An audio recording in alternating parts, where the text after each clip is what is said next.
Hello, everyone, and welcome to a Paizo Pathfinder Friday.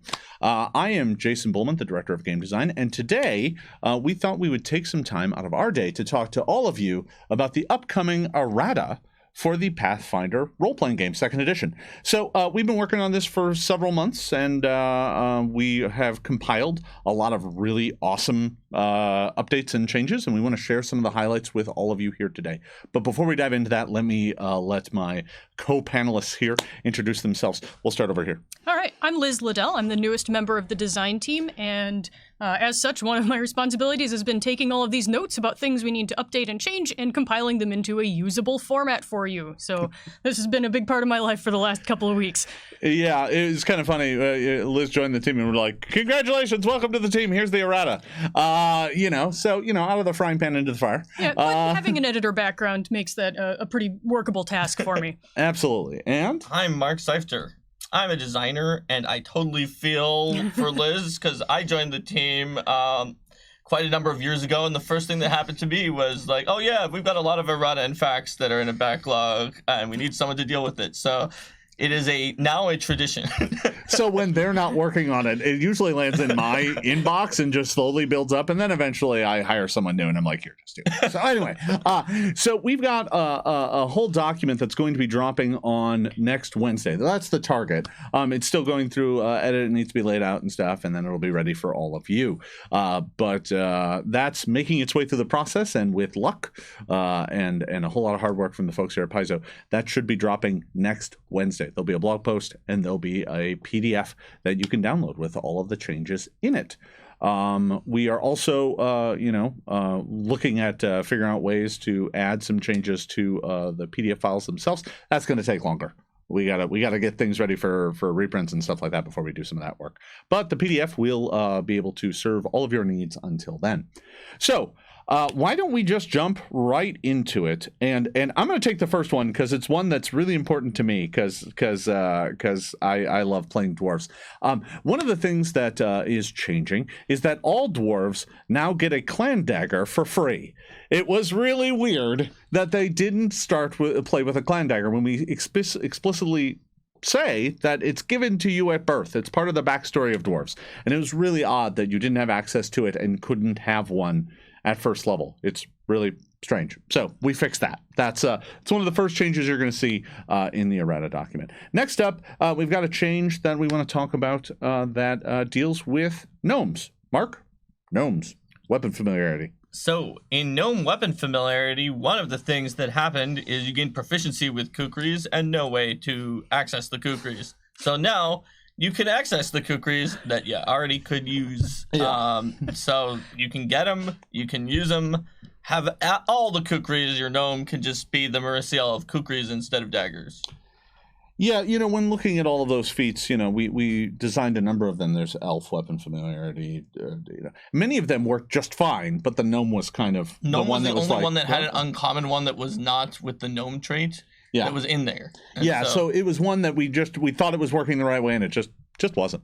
So next up is kind of a big one, and this is one that we've kind of hinted at now for a while. And I should note, just because we're skipping forward doesn't mean we aren't skipping other pieces of errata. We're not going through this entire document line by line by line. That's my job. Yeah, that's Liz's job. What we're trying to do here today is just give you a sense of the highlights. The document's actually going to be a bit bigger than what you hear about here today. Currently, I think it's about 7 pages. 7 pages. Yeah, it's not gigantic for a book that's 640 pages long. That's not a huge list of errata, but there is a lot of really meaty, juicy stuff. And to let people know about the format, we've told you before we were looking to try to come up with a new format, but for now we can't take time until we find a new format and let that prevent us from getting you what we have collected so far. So it's going to be a little bit more like what you guys have seen before from us in the playtest, where we tell you what to change and why we changed it, and less of a brand new format because we're still looking into that. Yeah, that requires some tech things that we can't just do ourselves. So, we have to work within a process. So, but let's talk about this change to unarmed attack proficiencies. Liz, you had to dig through all of this and figure out a way to make it work. What's going on there? So the biggest change that we're making fundamentally is that characters have access to simple weapons but might not have access to proficiency in unarmed attacks, and that's really weird that you can use a longsword but you can't punch a guy.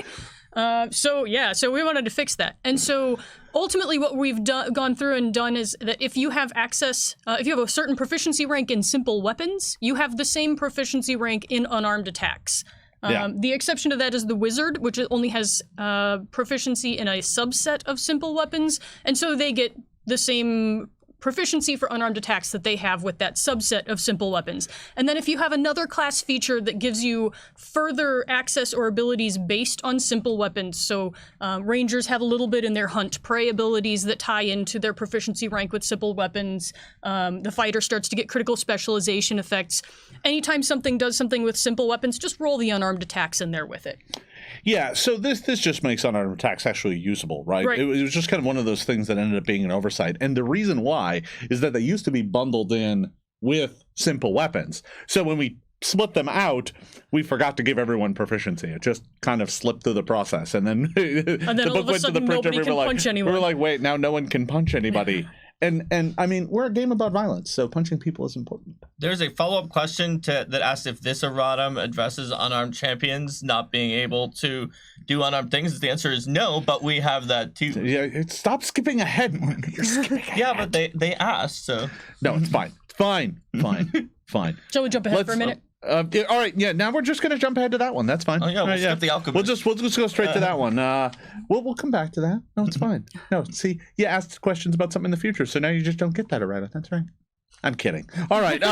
So let's talk about champion, because that was the question that was just asked. Yep. And Mark, since you've already jumped the gun, I'll let you continue jumping. This is a terrible analogy. Oh no. Yeah. So first of all, you're going to be able to use your divine ally if your divine ally is the weapon ally in your hand wraps of mighty blows. So that's going to be able to help you. Also, additionally, if your deity's favorite weapon is an unarmed attack with a d4 damage die, such as Fist for Aurori, you're going to be able to get that damage die increase with deific weapon. So we've got you covered for you Aurorans. Yeah. We wanted the Aurori paladins to be able to punch people. I mean, and if your deity's favorite weapon is like some kind of d12 jaw attack, you're not going to get an increased damage die from that. It's mostly to put simple and otherwise subpar things that are your deity's favorite weapon up to the point where you would want to be able to use them. Fair. So punching people. Yeah. All right. But let's go back. Because we skipped ahead. Now let's skip back. Let's come back. 2 steps forward, 1 step back. I don't know what we're doing. That's our process for everything. All right. So we, many of you rightly realize that with some of the changes to the way we were talking about unarmed strikes, this left the mutagenist alchemist in a bit of a bind. How does that work? They now have a feature that basically doesn't do anything. And they already had another feature that didn't do anything. Yeah, they were a bit of a problem. So we've got you covered. We've got a fix coming. Liz, we changed the mutagenist. Why don't you let everybody know about what's coming up? Sure. So we took out the 2 abilities that didn't do anything for you, and we're replacing them with a new free action that only the mutagenist has has access to. And this is called a Mutagenic Flashback. And the idea is that you keep chugging all of these mutagens. You've got all these chemicals and alchemical reagents bubbling around in you, and every once in a while you just give a little burp and one of them comes back. And so you can intentionally call back up the effects of a mutagen you have previously consumed that day for just a minute, but you can call that effect back up as a free action when you need it. Yeah, when we were thinking this up, I was like, yeah, so they burp. That's what it is. It's just, no, I got the new powers back.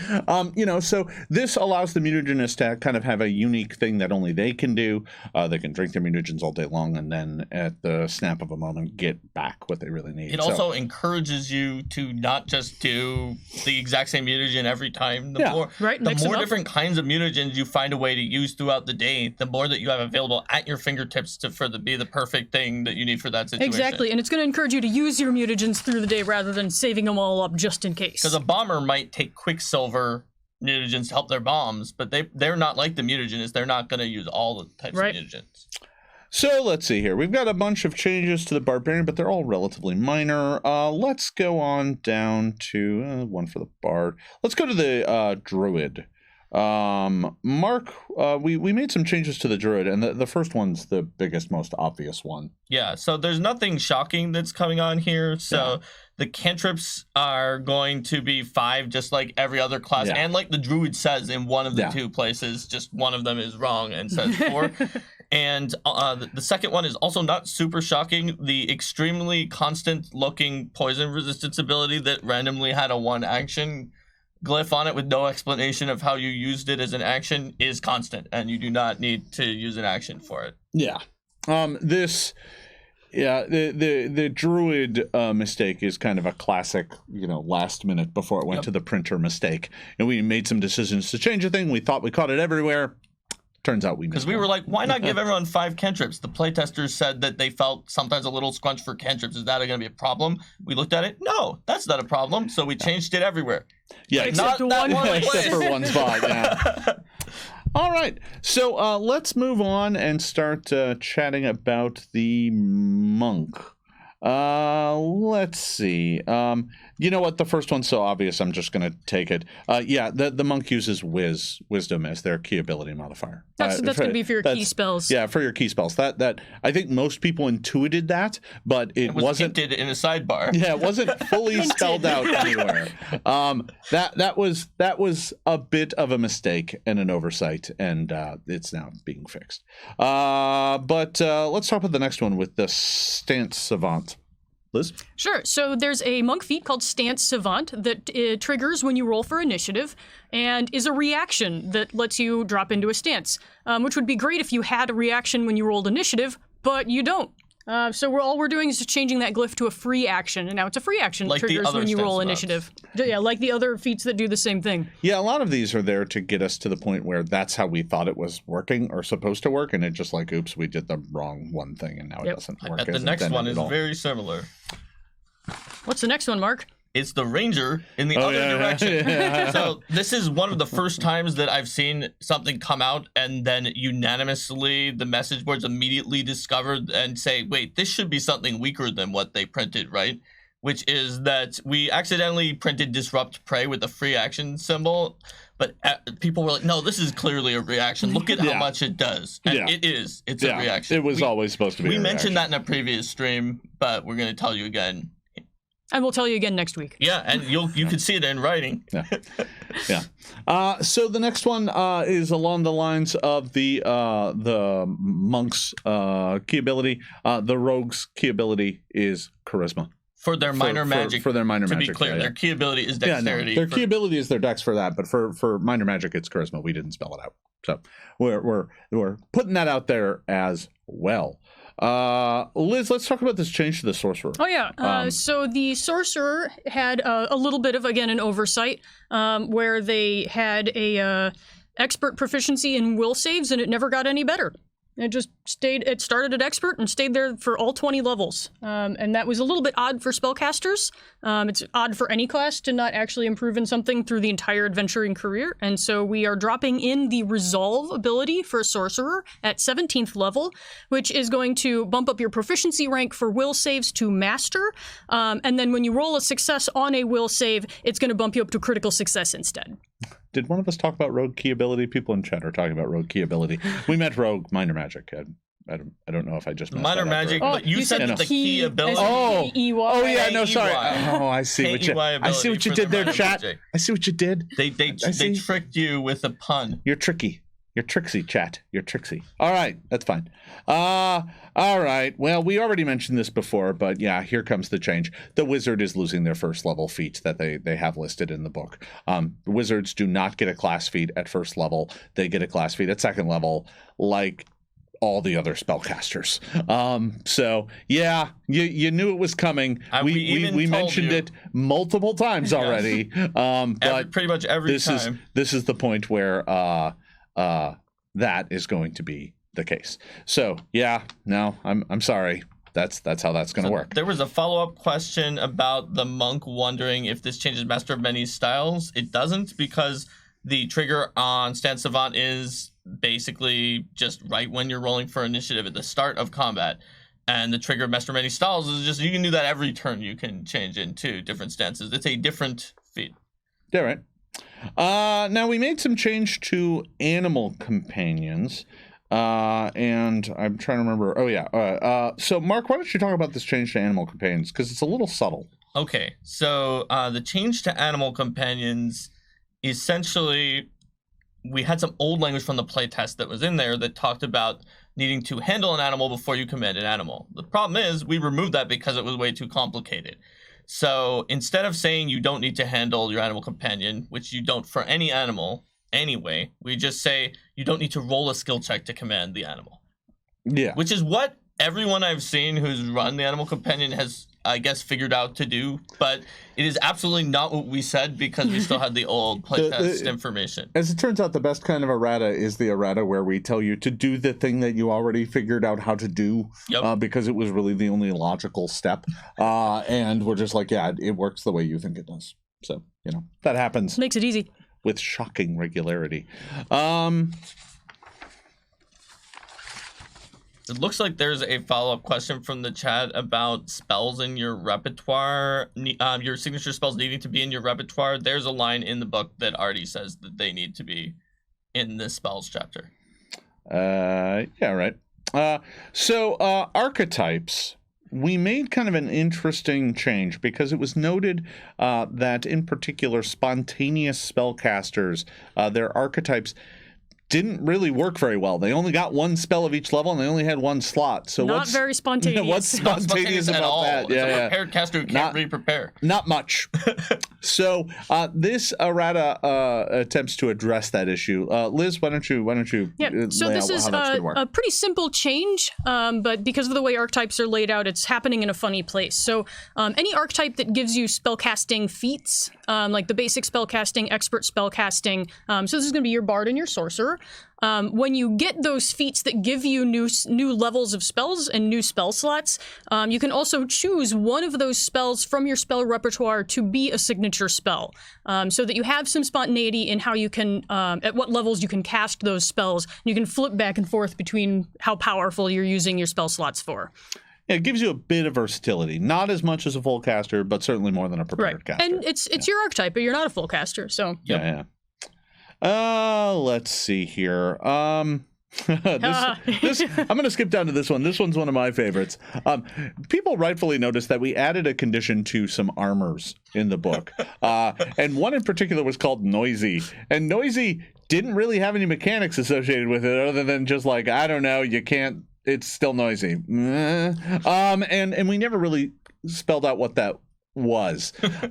So we've added something to it that's going to make it do a thing. And what Noisy now does is it says that you add the armor's check penalty to your stealth checks, regardless of what your strength score is. So if your strength is high enough, normally you get to skip the armor check penalty on everything.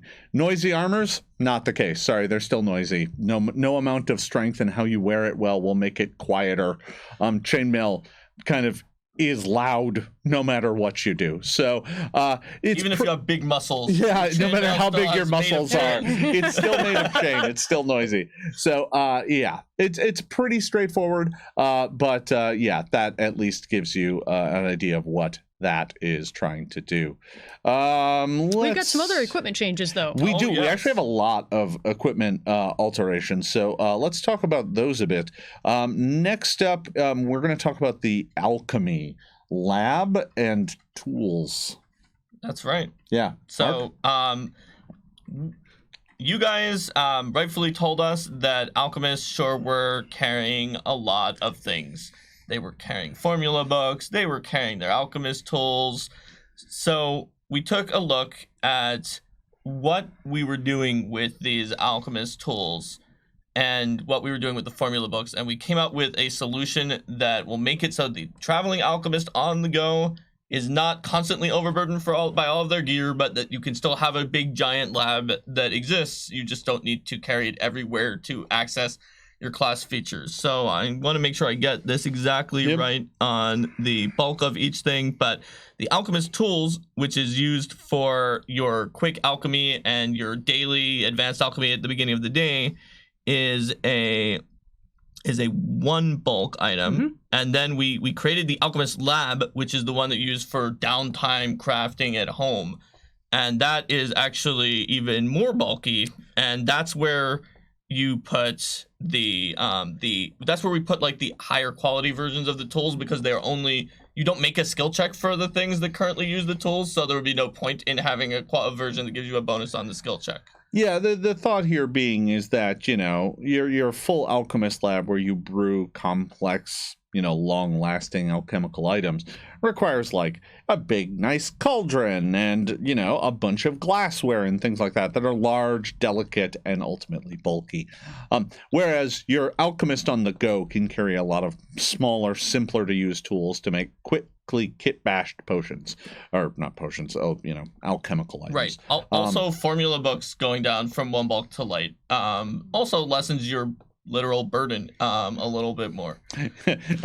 Alchemists never wanted to incentivize strength, and we suddenly, well, most, not all, but most didn't. And all of a sudden we were like, oh, if they actually want to carry all their stuff, you have to be this big, like, buff. The lab is what, 6 bulk? The lab is 6 bulk. The lab is 6 bulk. If you have an entire you want to carry that around. If you're a strength mutagenist, you probably can carry your entire lab in your backpack somewhere, but if you want to. If you want. You don't have to, though. There's not much of a this reason. Is the equivalent of carrying around, like, you know, for like the armor smith. It's like, well, I've got my forge and my anvil on my back. Those are light. Or like an oven and a whole set of, you know, gourmet cookware. Yeah. Yep. So, you know, it's a trade-off. But the key is it allows the traveling alchemist to move around swiftly and lightly, which is what we really wanted.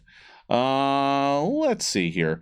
There are a lot of bulk changes on a handful of things. The first ones are just the secondary part of the same thing that we said before. Yeah, I mean, think the water skin was a variable bulk before based on whether it was full or not, and we're now changing it so that it's always lighter, that you don't have to recalculate depending on how much you drank during the day.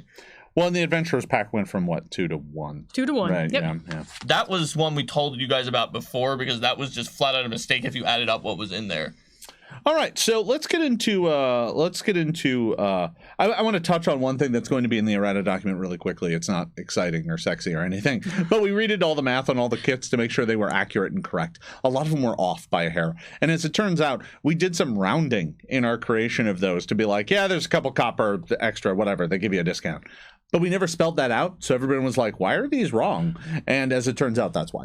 So that combined with the Adventure Pack bulk change means that a lot of the information on the kits will be updated. It's now going to be super accurate. But, I mean, you know, it's not a huge deal. So nothing worth spending a great deal of time Nothing game breaking. Yeah, absolutely. You guys won't care too much about it until it happens, and then you can. Yeah, then you care. So let's jump forward to spells, and the first one is let's see. We have a mark here on Animal Messenger. Yeah.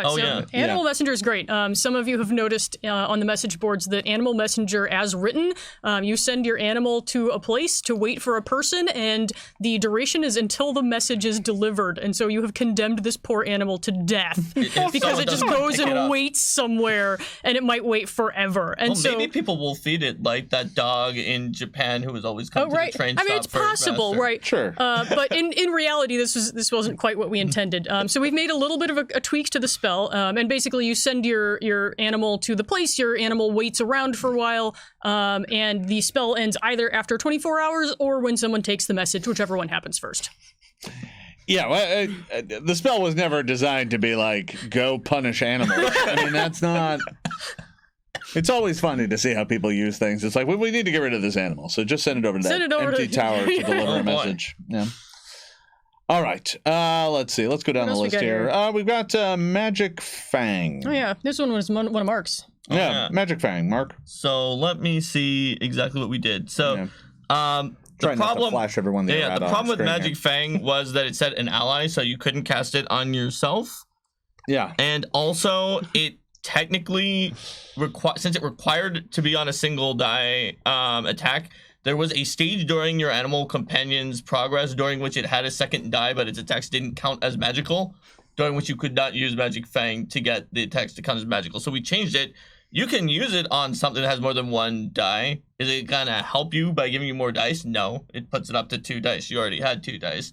But it will make it count as magical, so you can bite that ghost with your mature wolf companion, since we didn't want to just say all mature wolves are magic. The savage and nimble ones are so high level, so special for the druid. We're okay saying by then they're kind of a magical creature and they can do this. So that is how we dealt with 2 different small little, well, even big quality of life problems with Magic Fang from small little wording changes. Yeah, so oftentimes, and something you'll notice in this Errata document that we haven't really done in Errata documents in the past, is it's not just on page 38 in the 4th paragraph, in the 3rd sentence, it changed the 4th word from this to this.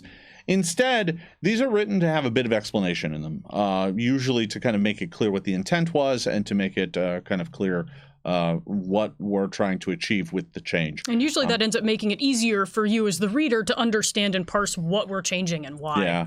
The previous documents were super technical, and we kind of got stuck doing them for years and years and years because it was what it was allowing us to actually edit the book files. But you know what? It's kind of more important that all of you at home can read these. Yeah. And Liz, you've done a great job making these work. So I'm going to talk about Soundburst, though. I know it was a question mark on here that we talk about, but Liz, what's going on with Soundburst? Because I have an anecdote about this. Soundburst is an interesting spell that when it came down to it, we actually think got into an editing tangle at the last minute. One of the effects of Soundburst was on the critical failure entry, you would be slowed 1 for 1 minute. Stunned one for 1 minute, which when you look at the definition of the stunned condition is not actually a legal way that condition can work. And so we were like, well, maybe it's supposed to be slowed 1. Well, that doesn't make any sense. You get like a bang of sound and then you're slow. That doesn't work either. So what we came down to, which is probably the original intent, is that you are deafened for 1 minute and stunned 1. Yeah. I think someone used this in our upcoming season of Knights of Everflame. I wonder if I got it right. The Errata might have messed it up. The original version where they were suddenly stunned and then not for a while and then stunned again. I don't know. I haven't edited the episode yet, so I'm not sure. I might have to cut around that. I don't know. We'll see. But now I have Errata for it, so it's all better. Boy. All right. So next up, we have Goodberry. Those delicious berries. There's been a lot of issues with those, and folks have been talking about them online. So let's talk about what the new version of Goodberry does. All right, I'll take this one. Yep. So the main problem with the old version of Goodberry was that even though Leaf Druid was a very casty druid, they got a big old pool of focus points that they could spend on their Goodberries, it took so long to cast that you might as well have refocused between casts anyway, so the second point was useless until you got yourself another focus spell. Not only that, even though it gave a lot of healing, you had to eat those berries one at a time, and so it took so long to get the healing that it was just an out-of-combat healing situation. But on the other hand, we also didn't want to make Goodberry the spell where, like a first-level druid feeds an entire city. So what we've got now is a new version of Goodberry. It lasts for 10 minutes, but it only takes 2 actions to cast it, so you don't need to spend an hour to cast it. It's a ripe berry instead of saying freshly picked, which was not very well defined, so that you don't need to neither is ripe. Okay. We don't have ripe as a trait. Yeah, that's fair. But go on. Sorry, It's not like a moldy, desiccated berry. Fair. Okay. So, a creature can eat a good berry with an interact action to regain 1d6 plus 4 hit points, and it withers away at the end of its duration. Every 6 good berries consumed in this way gives as much nourishment as a full square meal. And the heightened version, this is where it gets interesting, it still creates more berries like before, but any batch of berries created from the same casting, you can eat all of them together as the same interact action. Just like blah, blah, blah, blah, blah. And then you get a whole bunch of hit points back. It's a huge amount of healing if you have this little bundle of berries at higher levels. Just stuff a whole handful of raspberries in your mouth. And then get 10d8 plus 40 hit points back. And you have all the seeds stuck in your teeth. It's I'm great. sure you do for like a while after that. Now, I know you're all excited about that, but unfortunately, we've also decided that ripe berries are uncommon. It is the unripe berries or the overripe berries that are common. Ripe berries are rare. You can only find them in some very serious dungeons. All right. Or the Pacific Northwest. Yeah, no, it's fair. All right, yeah. Can I stick a pin in this for just a second? Absolutely. I'm seeing some really great questions coming up in the chat that are not actually about errata, but more like, I've got this specific rules question. Those are great questions, but that's not something we're prepared to talk about here today. Yeah. So I want to redirect those questions actually to the Paizo.com message boards. Post them there, and then we'll collect them for FAQ evaluation later on. Especially if it's about Lost Omens character guide, which I've seen at least one question for because it just came out 4 times, and it's not what we're talking about here. Yeah, I want to stress the one thing that we try not to do in front of a live audience is sit here and pour through books. Making decisions like these oftentimes involves us sitting around pouring through books, looking at exact language so that we can make the right ruling. That's really hard to do in front of a live audience. We tried doing it precisely once at PaizoCon right after the core rulebook for first edition dropped, and it was kind of a disaster. That was the one time we did it on purpose, but we've done it a lot in some preview streams, especially for the playtest. And we stopped when we realized afterwards we did a post-analysis and the answers that we were giving were not that much better than a coin flip because we were doing it without looking and checking anything. We didn't have time to talk about it. We had 10 versions of the rules in our head. So yeah, no worries. It's all good. So moving on. We have some clarifications to some Age of Lost Omens material, specifically around some of the deities. These are really straightforward. Some of them are just to kind of patch up some problems with the deity lists. So, for example, Desna has the 3rd level cleric spell Dream Message.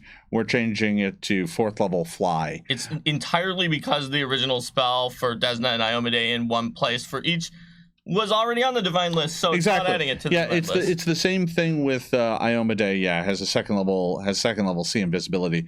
We're changing that to 2nd level Enlarge. And last but not least, my favorite faith in all of Galarian, the Whispering Way, is having its follower alignments changed to lawful, neutral, evil, and chaotic. That's evil. above Church of Razmir for you? Or is that too hard? No, I don't. You have to choose between your children. They're both so evil. All right. Well, I guess I'll have to figure that out. Don't tell Razmir. He gets real cranky. All right. So let's talk about playing the game. There are some base rules changes in here. Nothing ground shaking, but some that are important to note. Liz, let's talk about some of these things about damage here. Oh, yeah. So one of the things we noticed is that we have a really good section for how to calculate damage for things, but we don't actually have any rules for whether there's a minimum damage rule. If you hit someone, but they have a whole bunch of... if you have penalties on your attack to damage, could those penalties actually negate how much damage you did? And we felt that was not quite the direction we wanted the game to take, so we put a minimum 1 damage. So even if you're taking a -4 circumstance penalty to damage, if I turn over here and use my newly found proficiency in unarmed attacks to punch Jason, and I do 3 damage because of that -4 penalty, I will still do that minimum 1 damage. Yeah. And importantly, this is during the calculate damage step, which comes before the apply resistances and weaknesses step. Yeah. So that means that, for example, if you were doing 1d3 -4 to Jason and it's 1, and he resists that damage because he has a Minotaur ability to do that, he'll still take none. If he's weak to punching because he's actually a skeleton or I guess they have resist, but you know what I'm saying. Yeah. He would actually take 1 plus the weakness rather than taking the weakness but taking the minus and adding them all together. And obviously, if the penalty took you into negatives before, it never healed you. I mean, come on now. You don't heal punch your foes. Yeah, no, it's I mean, I don't know what kind of punching you're doing, but that's not going to work. All right, so like a massage. Yeah, no, it's fine. Yeah, at that point in time, it's more of a massage. Exploration activity. All right. We also made a change to how emanations work in the game. This one's pretty straightforward. Mark, you got this? Yeah, I think so. I believe that's the one where you get to sort of when you cast the spell, you can choose whether or not the target that defines the emanation is affected or not. The target doesn't get to pick, you do. So, for instance, let's say that you are a cleric and you're casting harm. You are the one who defines the emanation. You could choose whether to be included in that. If you're actually healed by negative energy because you're a Dhampir, you want to include yourself and you can. But if you're not, you do not have to take the damage. Yeah. I mean, if your allies do, if they're in that area. If you're casting a harm spell and you're doing the 3-action version, you don't have to include yourself. I mean, that's pretty obvious. That's the principle. Yeah. Oh, and by the way, there's of course an errata in here that says the harm spell is dealing negative damage. Yeah, not positive damage. I think there's a typo. I think everyone knew that, and it had the negative trait. No one said positive damage. No one's going to be confused by that. But as it turns out, when you have two spells that work identically, you oftentimes, when writing them, just copy one and then the other, and then you change it, except for when you miss a word, and then you have an errata. So anyway, let's move on. Knocked out and dying. We made some changes to that. Oh yeah. Do you want to talk about that? Yeah, sure. I'll talk about that, and then you can have the next one. Someone actually had a good follow-up question about anti-magic field and excluding yourself from it. We may need to look more carefully into that. Actually. Anti-magic field. We do not want you to be able to exclude yourself from that. No, that seems ridiculously good. All right, thanks for the point. That is excellent. Thank you very much, whoever said that. It spilled off. Really useful. So in Knocked Out and Dying, we had a thing in there that said you immediately move your initiative to right before the creature that knocked you out. The turn of the creature that knocked you out. The only problem is you could get knocked out on your turn because of a reaction that someone else takes, in which case it's really confusing what you do. So now the language has been changed to say you immediately move your initiative position to directly before the turn in which you were reduced to 0 hit points. So if you get knocked out on your turn, your initiative basically doesn't change. Right. But if you get knocked out, by an effect that happens and it's not a creature's turn at all, you move to that point, right? Yeah, so we have an answer to that, and you don't get screwed if you're knocked out on your own turn by a creature that goes right after you with a critical hit, and then it's like, well, nobody can do anything because I moved to right after that and get another turn immediately and die. Yeah, which was a pretty bum. Was a problem. Now we made a change to heroic recovery as well. Liz? So this is actually not a change so much as we printed two different things in two different places, and as it turns out, we should make things the same. Yeah. So in one place in the book, heroic recovery said that spending a hero point when you were unconscious and at 0 hit points would bring you to 1 hit point. In another place, we said it brought you to 0 hit points. And so in bringing those together, we have adopted the standard that when you spend your hero point, you are brought to 0 hit points, you are stable, but you aren't going to become conscious until you get some healing and get back up to 1 hit point. It is correct on the GM screen. It is correct in the hero points section. There was a reference to it in Death and Dying, and just like we told you earlier in the stream, sometimes an old reference to an old thing doesn't get updated to the newest version. The biggest bugbears that stalk around a rule set are the things that happen in the last 2 to 3 weeks before it goes to the printer, where you're trying to make sure everything's right. You come up with solutions to problems. You rapidly try and fix them in as many places as you can remember them being in, and then you a couple forget slip through the cracks. 4 or 5 places. So there's actually an entire category of just terminology changes. I'll mention some of them here at the end, where we changed the term or the name of a thing and missed it in 1 or 2 spots of the book. In most of them, I'm sure you've already intuited what they are, but we're going to clear all that up for you. Yep. So next up, let's go down to treasure. I saw some folks asking some questions about a ritual, but I'm not sure we have that in this document right now. Oh, I think we do, but it's not like a major thing. Yeah. It's like a little minor, obvious one thing of note about this document isn't the end-all be-all of errata. As a matter of fact, we know some things that aren't going in this document. Why? Because we haven't made up our mind on them yet, and we don't want to keep holding up the document for the next thing that we haven't decided yet. So we're going to put this out. We're going to keep working, and we're going to keep listening to all of you. That's how this works. That's the best way to make this process go forward, at least here in the short term. So what we're going to do is we're going to put this document out, and we're going to keep working on some other changes. And there's going to be a lot of things that are like typos and stuff. We don't tend to put those in these documents because otherwise we're just cluttering it up with this word is misspelled. I think you figured there's that an out. extra period at the end of this sentence. Yeah. So, but let's jump down to crafting and treasure. Let's see. There's a question about poison. Mark, you wanna take probably both of those on poison. So they are tied together, I think. Although it may go on to another. Okay.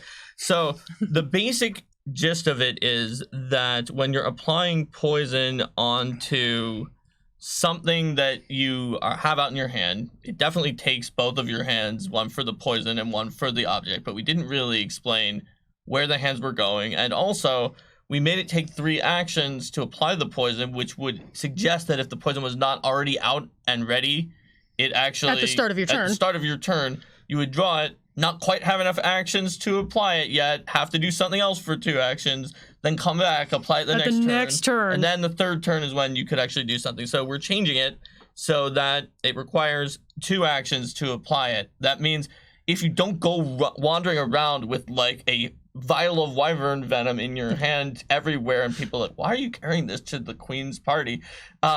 You still will take 3 actions, 1 to draw the wyvern venom and 2 to put it onto your sword, but then you're ready to stab the queen with the wyvern venom on the next turn. This is not recommended, by the way. Yeah, this is how you end up in trouble. Unless it's an evil queen like Iliosa. Yeah, fair enough. Spoilers, Mark. Jeez. Ooh, some people haven't played that adventure. The cover of that 10 years ago. I'm playing in Curse. Oh, all right, yeah, right now. all right. I have See, there we managed go. to Yeah, avoid almost all spoilers. Yeah, no. Okay. Wow. All right. I know, it's now, kind of a miracle. Yeah, no, that's impressive. If you could avoid up to the point of knowing about Iliosa, that is... We're pretty far in. We have some ideas. Yeah, no. All right, so let's see here. We've got a change to the Mistral shield. Liz, is this just its bulk is changing? Yeah, so the Mistral, the special ability of Mistral, when you apply it to a shield, is that it reduces the shield by 1 bulk and changes the bulk of a 1 bulk shield to light bulk. And then we didn't apply it in the different types of shields we listed, so we're doing that. So all of the shields listed under the Mistral shield entry should be light bulk, because all of the entries are either 1 bulk or light bulk already. Yeah. Let's see here. There's a bunch of small changes here, but these are all pretty minor. Mm-hmm. And now we're down into the appendix. There's one big change in the appendix. Mark, you want to talk about this one with good and evil? Sure, and chaotic and yeah, awful. Sure, yeah. So somehow in the end of the appendix, we actually put a definition of lawful, good, evil, and chaotic traits that we never applied at any point anywhere else in the book. That said that you have to be that alignment to use any abilities of that alignment whatsoever. Even though we had like holy weapon runes that said what happened, not only if you were neutral if you were carrying it, but even if you're evil and you were carrying it. Here it said, oh no, you have to be good to use holy weapon runes at all. And that is not what we intended. That was a mistaken definition in the glossary. So we are changing the glossary to not say that thing. Yeah, which isn't to say that if you're a good aligned character and you start using a whole bunch of evil actions, like that's still going to have an effect over time. Like your alignment might shift. It might be anathema to your deity or to your druid order. And in the champion anathema, you already can't. It is evil to do something with the evil trait. That's right. That doesn't mean that doesn't mean you can't do it. You just might not want to. Yeah. Like sending your animal companion out to die. You were to die. That's an animal messenger. Yeah, animal messenger. It's fine. So I've seen a couple questions up in chat. One asking about some of the shield hardnesses of some of the higher level shields. I think that's something that we're looking at with some of the higher level magic shields having lower hit points and odd hardnesses. So the way that the hardnesses work with the shields is essentially this. The sturdy shield has the highest possible hardness for its level. Other shields that have other special abilities at that level will have a little bit less hardness. The sturdy shield also has one other special quality, is that it has double hit points. Yeah. That is the only thing a sturdy shield does. It has the most hardness and double hit points. Some other shields will try to be like almost as sturdy as the sturdy shield with different special abilities. But do they have sturdy in their name? Some of them have an ability that's all about raising the shield that you're not going to want to block and break anyway, and they are less afraid to put less into their hardness because they're like, oh wow, when I raise this, it decreases this aura of stuff or gives me bonuses against spells, and so those put less of their value into their hardness just anyway, because why would you want to break something that's giving you a bonus against spells? Yeah, I think to save a few hit points. The thing that I think we want to get across, and we'll continue to listen to all of you about this, is not every shield is for blocking. And to be honest, not every character can block with shields. So, it's kind of right now the design space is like, yeah, some shields are made for blocking. They have higher hardness. They have higher hit points. Other shields are made for biting people with lion heads and doing other things and not for blocking. But I think there is some confusion because people look at shields and are like, why can't I block with all the shields? This shield seems terrible to block with. The spike shield that's can a bit shoot of a, spikes at challenge. people, and it can use the spikes to sort of negate the fact that it has lower hit points almost. It's still not as good as the sturdy shield at hit points, but there are some that are hybrid. But yeah, shields are a new space. It's something new obviously shields existed before, but we've added so much to the different design elements for them that we're just starting to explore all that we can do with shields, and we're excited to see what we can do with shields in future books too. I think wands fall in the same category. It's like the expression that's in the core rulebook is still just kind of a fraction of what we can do with them, and we're going to explore more in the future. I'm sure the APG could be a place to explore new options of all sorts. This is not the stream for APG spoilers. Like, Jeez, I mean, Mark. you know. I'm not going to say which exact things are in there. You just said which. Oh, no. That was not even intentional. But everyone knows that's that. What he says. So it's terrible. Can I respond to a comment that came up on the thread here? Yeah. Someone asked, even though we're not publicly posting the typos that people have been finding, please do continue to collect those on the message boards. It makes my life a lot easier. Yeah. We like I said, our errata documents don't tend to contain typos. We just fix those. We just fix them. We print the book. But having all of you out there point them out to us really does help us out. So thank you. So I wanted to mention that, as I said earlier, there's a bunch of terminology changes. Things like, elven longevity in the elven ancestry. Well, that should say ancestral longevity. I mean, like I said, most of you probably already figured it out. It's not like there was something else radically different that you could have mistaken it for. But there's a whole list of these, like battle medic and battle medicine. Though that term changed right toward the end, and we missed it in a handful of spots. Although I think we only have it once in this book. I think we might have fixed it up in a few other spots. Mm-hmm. So there's just things like that floating around in the book. There's a whole list and chart of them in the errata document that should help you. If you notice a spot where we use the wrong term, let us know, and we'll just add it to the list then, because we're including like a page number list of, hey, this is where we accidentally used the wrong term, and we'll get those fixed up. Hear, hear. Yep. And yeah, shout out to people who have been on the message boards collecting some of these questions and potential errata and known errata and typos. That's been super helpful for me as I've been collecting all of these and putting them all together. So thank you for everyone who's contributed to that and for those discussions. It's been great. Even if you didn't hit us up this time, just thank you throughout all the years of Pathfinder First Edition 2 as the one who was collating some of those. You guys are an amazing community who go out there and you find all sorts of corner cases or things that we might have gotten wrong, and that helps us have discussions and figure out what the correct answer will be.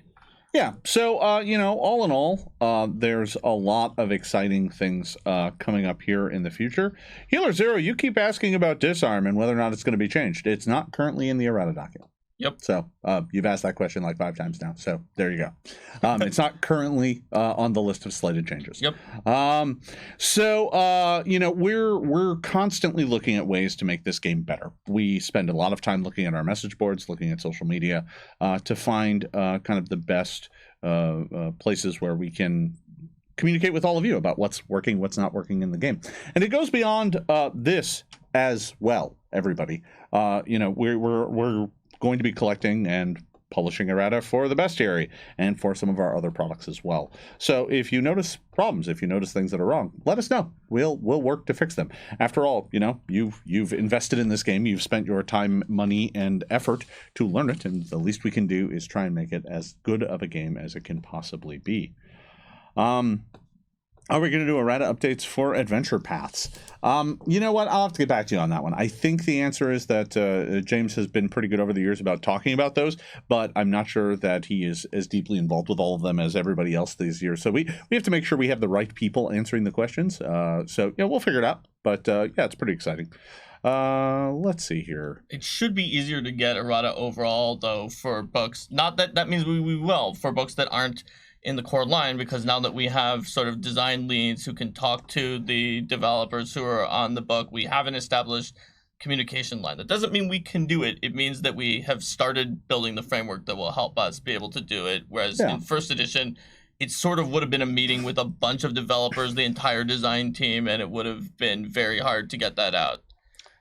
So we still have a few minutes left here.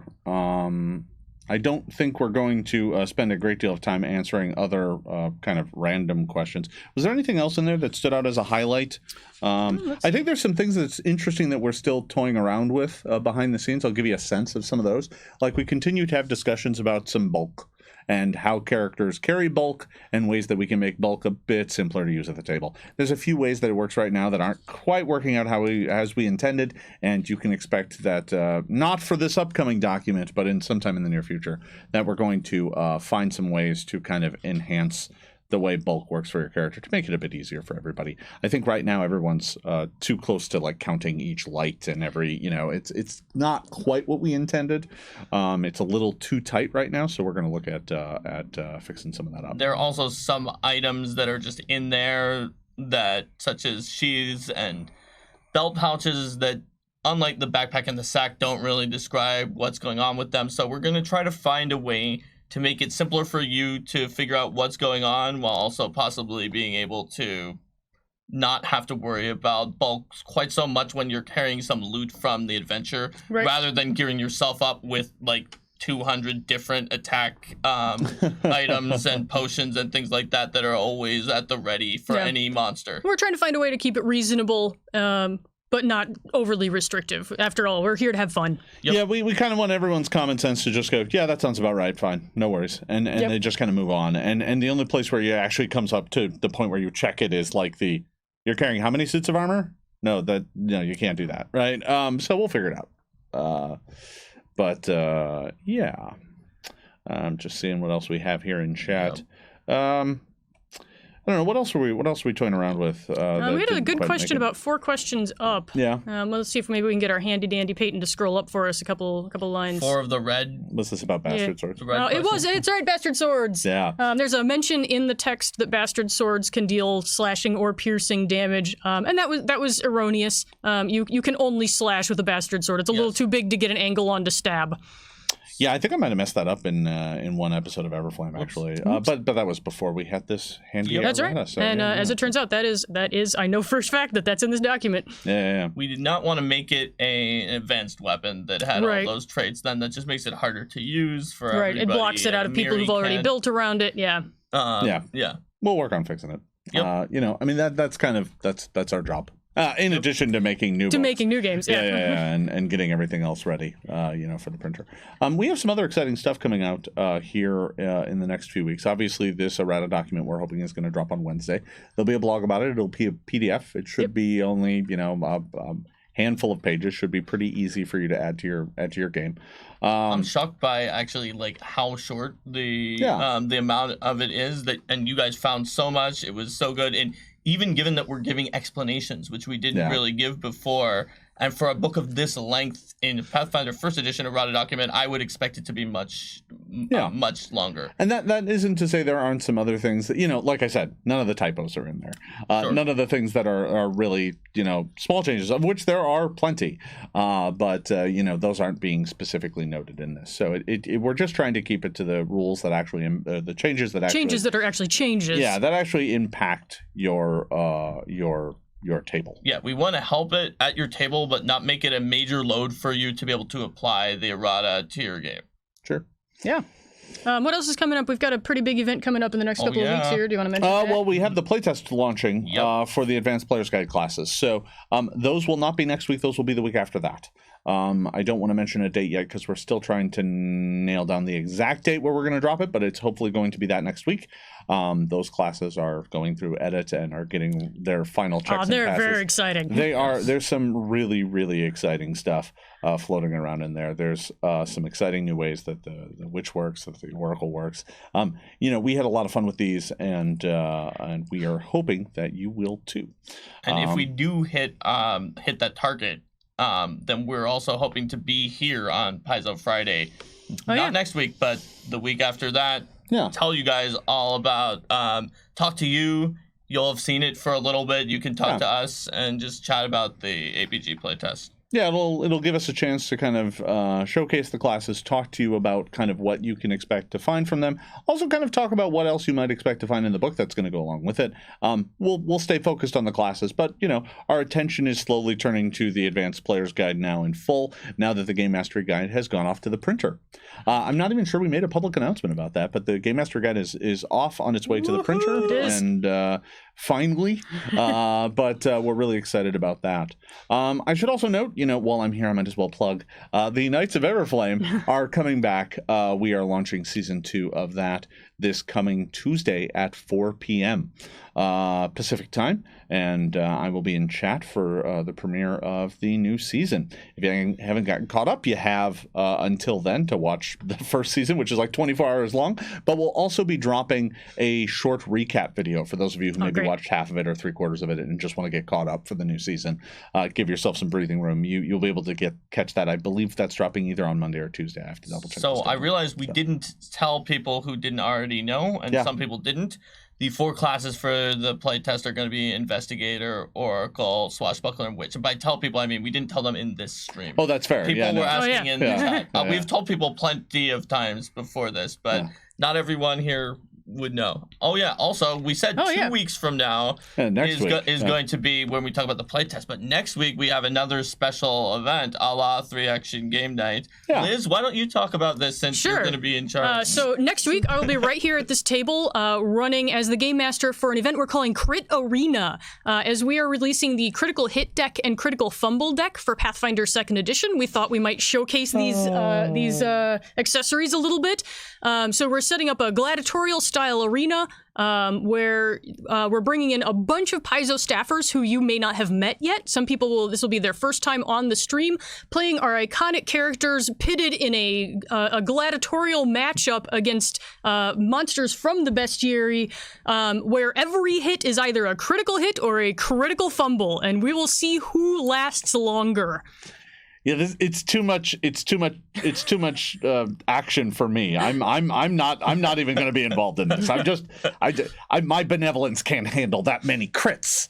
But Liz, you get to be in the hot seat. You would get a lot of crits on the. Well, yeah, but that's just because my dice. It's going to be great. I'm pretty excited about it. But yeah, no, it's going to be a lot of fun, and I have a guarantee that you are going to kill all of the characters like twice over. That's not a guarantee. Yeah, we're gonna try. I actually have no idea how this is gonna go. Maybe the PCs will just murder their way through all the monsters. Who knows? But we'll find out. Yeah. It's gonna be a lot of fun, a lot of zany antics. So come by and check it out. Yeah. We also have coming up in about an hour, I think we have Dragons and Things.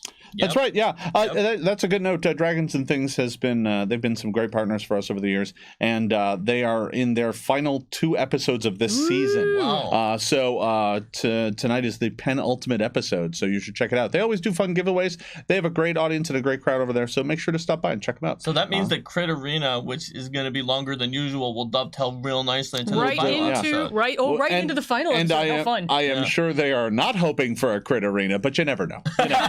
Final session, I don't know. All bets are off. As a GM, the final session is the one that it's like, I don't know, you might all die. No, doesn't matter. No, there isn't a game next week, so yeah, crit happens. Yeah, no, that's right, Sadler. So yeah, I think that about wraps us up here for today. I do want to remind folks that the Errata document does drop next Wednesday, all things going according to plan. If we need to move it off that day, either earlier or later, we will let you know as soon as we can through various social media channels and on the message boards at Paizo.com. That Errata document will be dropped with a blog, and you'll be able to just go and grab the PDF and add it to your game. We are hoping you check it out and let us know, how it goes for you. Yeah. As always, we are excited to see what you think of this and are excited to hear more about what you think about the game. Any closing words? Thanks so much for everybody who's hanging out in our chat stream and watching us today. You've been a great audience. Yeah, absolutely. And I'll see you in a few weeks, but be sure to come watch Liz critting everything in Crit Arena. All right, folks. We'll see you next time. Bye-bye. Bye.